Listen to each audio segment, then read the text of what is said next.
আম্মু এই সুগেতের কাপড়ের তৈলতে 30টা টাকা নিছি, জসিম ভাইয়ের দোকান থেকে পরোটা খাইয়েই। না না, জসিমের দোকানে যাই পরোটা খাওয়া লাগবে না, ঘরে আমি ডিম পরোটা বানাম, এই খাবি এনে। ডিম পরোটা বানাবো? হ্যাঁ তো ভালোই, তাই বানাও। ঠিক আছে, বানাম হনে হন। ডিম পরোটা বানানোর পান্নে প্রথমে দিতে আসি ময়দা, নুন, চিনি, সোয়াবিন তেল।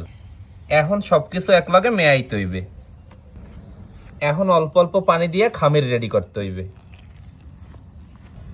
খামির রেডি হয়ে গেছে। এখন এই খামিরের উপরে অল্প একটু সোয়াবিন তেল দিয়ে 15 মিনিট রেস্টে রেখে দেব।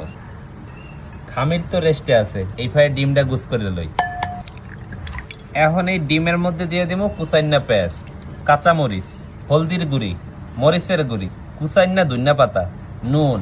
এখন সব একলগে মেয়াইতে হইবে। ডিম রেডি করা কলম হয়ে গেছে। খামির প্রায় 15 মিনিটের মতো রেস্টে আসলে এখন গোল গোল লেচি কাইটা পরোটা বানাইতে হইবে। কয়টা পরোটা বেলা হয়ে গেছে, এখন পরোটা ভাজতে হইবে। ভাজার পান্নে ফ্রাই প্যানের মধ্যে দিয়ে দিতে আসি সোয়াবিন তেল। এখন এই বেলা পরোটা ডিমের মধ্যে চুবাইতে হইবে। এখন এই পরোটার উপরে ডিমের মিশ্রণ দিতে হইবে।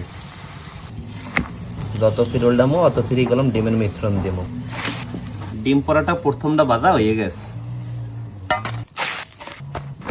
ডিম পরোটা বানান্য কলম হয়ে গেছে। এখন খালি খাইয়ে দেখুন আর পালা যে কেমন হয়েছে। আব্বু খিদায় পেটটা চোচো করতেছে, ল ডিম পরোটা খাওয়া শুরু করি। আচ্ছা শুরু কর। বিসমিল্লাহ। রয়েল আব্বু এমএ পরোটা থেকে তো এই ডিম পরোটাই ভালো। হ্যাঁ একসে মজা।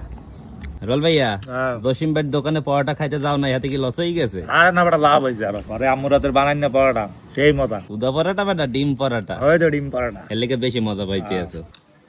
আব্বু এই ডিম পরোটার যদি রেটিং দাও কত দেবা? 9 দিম। রোল ভাই কত দিবি? আমি 10 যাক আলহামদুলিল্লাহ। এই ডিম পরোটা আপনারা কারা কারা খাইছেন জানাইতে কলম বললেন না।